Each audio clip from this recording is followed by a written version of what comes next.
जय जय श्री राधे, जय जय श्री राधे, जय जय श्री राधे।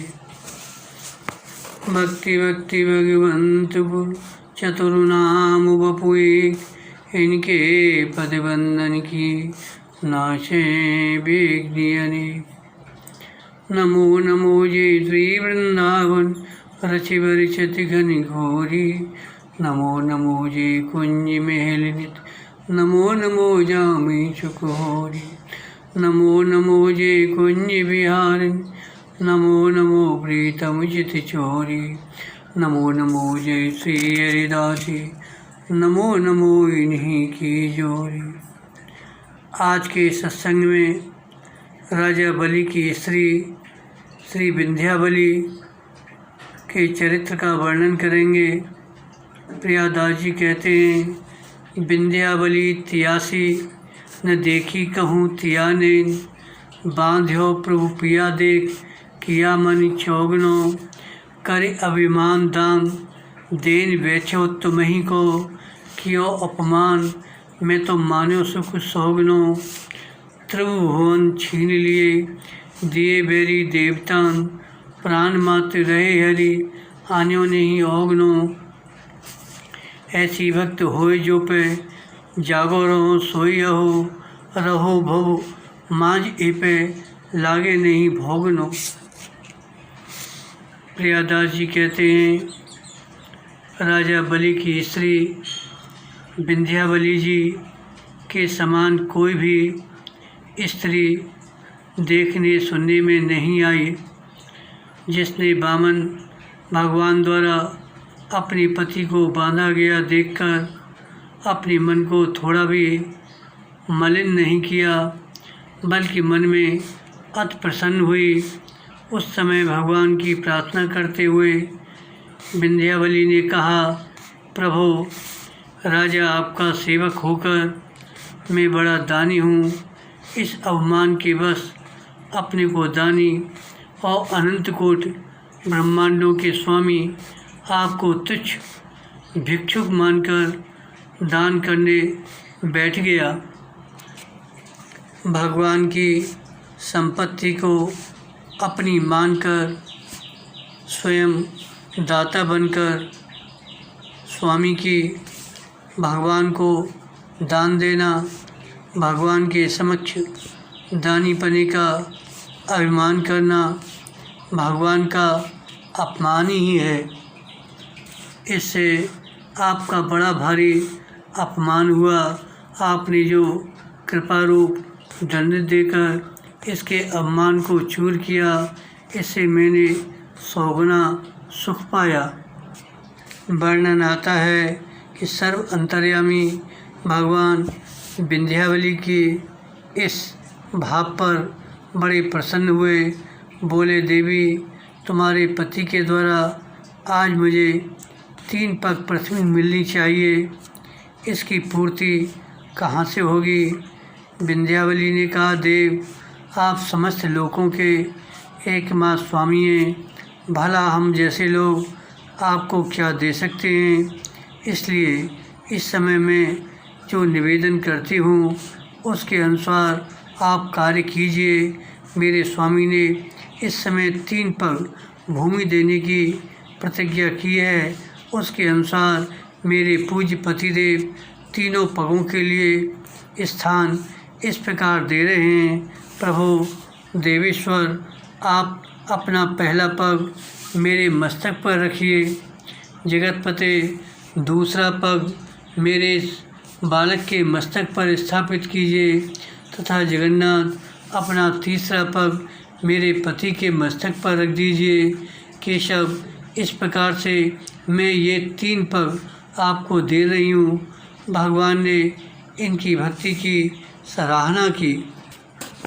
विंध्यावली ने कहा, प्रभु आपने अपनी क्रीड़ा के लिए ही इस संपूर्ण जगत की रचना की है। जो लोग कुबुद्धि हैं वे ही अपने को इसका स्वामी मानते हैं। जब आप ही इसके कर्ता भर्ता और संगर्ता हैं, तब आपकी माया से मोहित होकर अपने को झूठ मूठ कर्ता मानने वाले निर्लज्ज आपको समर्पण क्या करेंगे। माया से मोहित होने के संबंध में यहाँ एक उदाहरण बता रहे हैं। वैसे गीता जी में लिखा हुआ है कि देवी एषा गुणमयी मम माया दुरत्या मामे भी प्रबद्धन्ते माया मेताम तरंतते। मान की अवश्य मेरी माया बड़ी दुर्धर्ष है और जो मुझको भजते हैं वो मेरी माया से तर जाते हैं। और इस संबंध में और जो भगवान की शरण नहीं लेते उसके माया के पंजे से निकलना बहुत कठिन है। इसलिए माया की दुस्तर बताई। वर्णन आता है कि एक ब्राह्मण श्री जगन्नाथपुरी में निवास करते थे और भगवत भक्त थे। नित्य गीता का पाठ करते थे।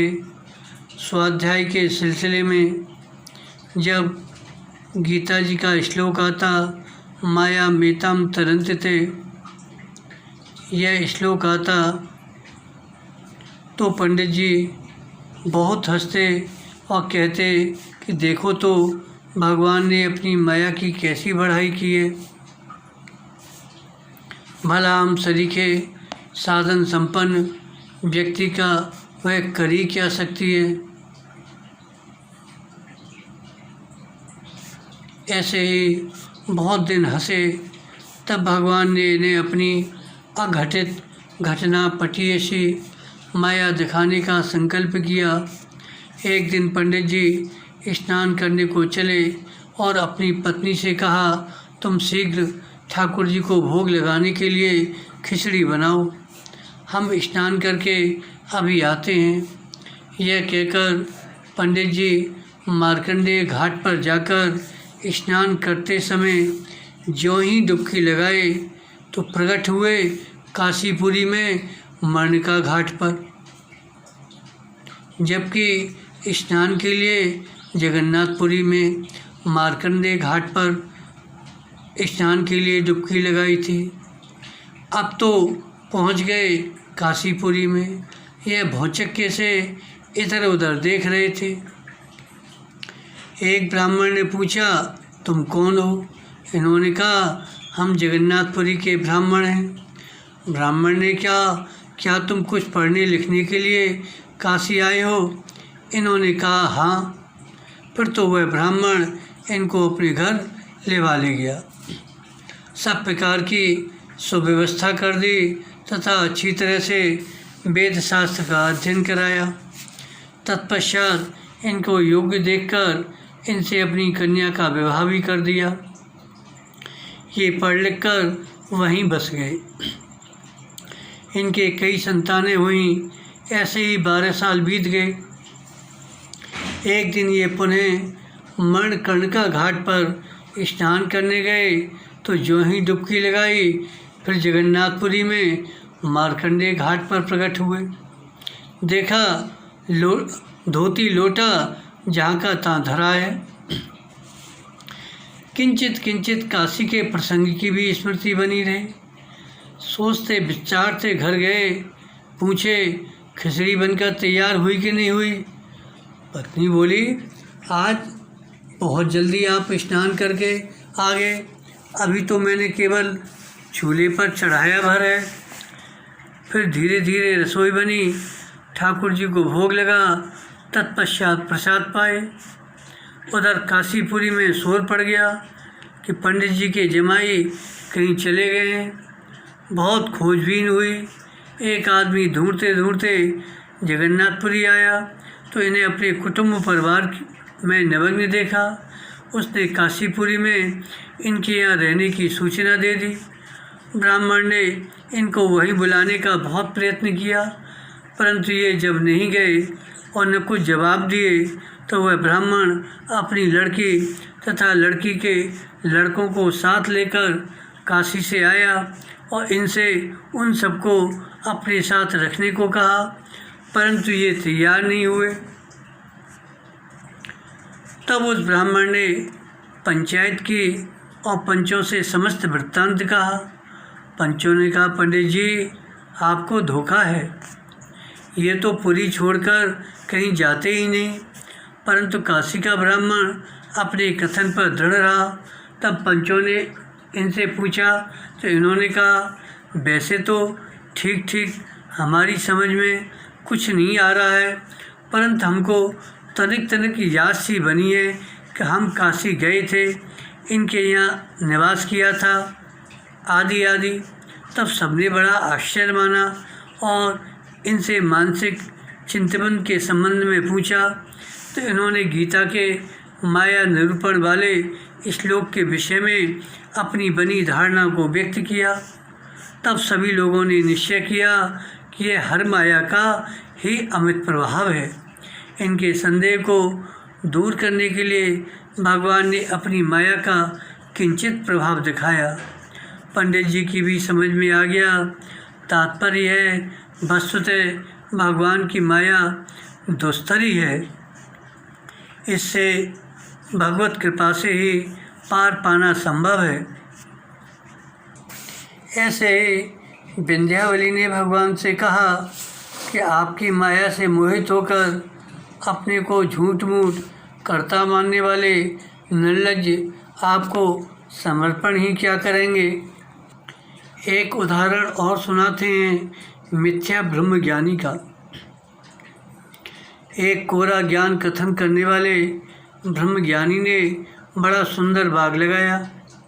संयोग की बात, एक दिन एक गाय बाग में प्रवेश करके दो एक पौधे खा गई। इनको क्रोध आया, जोर से लाठी मारी, गैया मर गई। फलस्वरूप गोहत्या मूर्तमान होकर इनके पास आई और बोली, तुमने जो गोवध रूप महापाप किया है उसके फल भुगतान के लिए मैं तुम्हारे शरीर में प्रवेश करूँगी। मैं गोहत्या हूँ। उन्होंने तुरंत ब्रह्म ज्ञान बघारा, हमने थोड़े ही गाय मारी है, वह तो हाथों ने मारी है, और हाथों का भी क्या दोष है। हाथ के देवता तो इंद्र हैं, बिना उनकी प्रेरणा के हाथ उठ ही नहीं सकता, अतः तुम इंद्र के पास जाओ। हत्या इनके ज्ञान कथन से प्रभावित होकर इन्हें छोड़कर इंद्र के पास गई। जब सब वृत्तांत इंद्र को मालूम हुआ तो उन्होंने भी बात बना दी। देखने वाली तो नेत्र हैं, यदि नेत्र नहीं देखता तो मारने के लिए हाथ उठता ही नहीं, और नेत्र के देवता हैं सूर्य, अतः तुम सूर्य के पास जाओ। सूर्य के पास जाने पर सूर्य ने कहा, सभी इंद्रियों का राजा मन है, बिना मनोयोग के कोई इंद्रिय ठीक से कार्य नहीं कर सकती, और मन के देवता हैं चंद्रमा, तुम वहाँ जाओ। वहाँ जाने पर चंद्रमा ने मन को उत्तेजित करने वाले अहंकार के देवता शिव के पास भेजा, और शिव ने अहंकार का बोध कराने वाली बुद्धि के देवता ब्रह्मा के पास भेजा, और ब्रह्मा ने सबके परम प्रेरक भगवान विष्णु के पास भेजा। तब भगवान उस गोहत्या को साथ लेकर उस ज्ञानी के ज्ञान की वास्तविकता का पता लगाने के लिए बाग में गए। वहाँ पहुंचकर बाग की बहुत बड़ाई की। धन्य है उस बाग लगाने वाले को जिसने इतना सुंदर बाग लगाया है। कैसे सुंदर हैं इस बाग के वृक्ष, कैसी सुंदर है इस बाग की रचना। इस तरह से भगवान कहने लगे।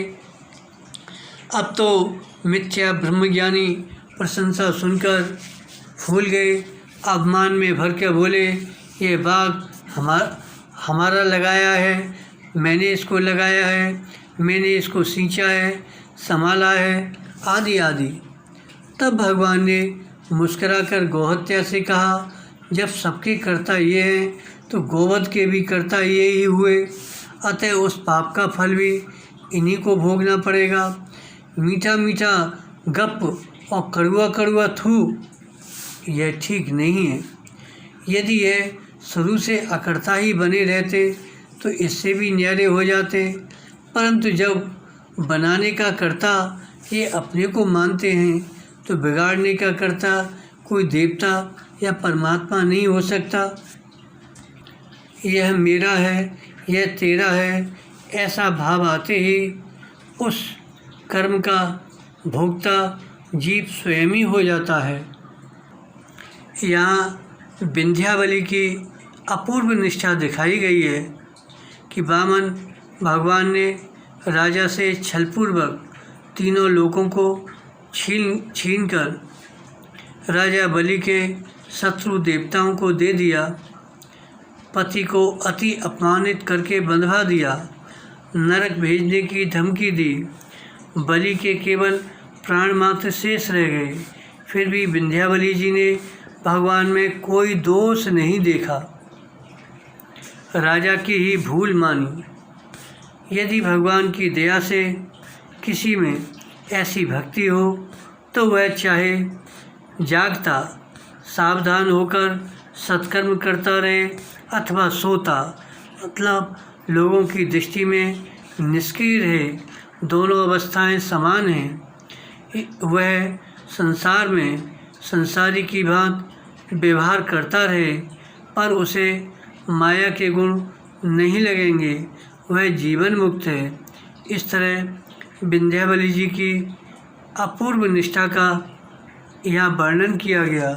बोलो विंध्यावली जी की जय, भक्ति भगवान की जय, राजा बलि की जय। जय जय श्री राधे, जय जय श्री राधे।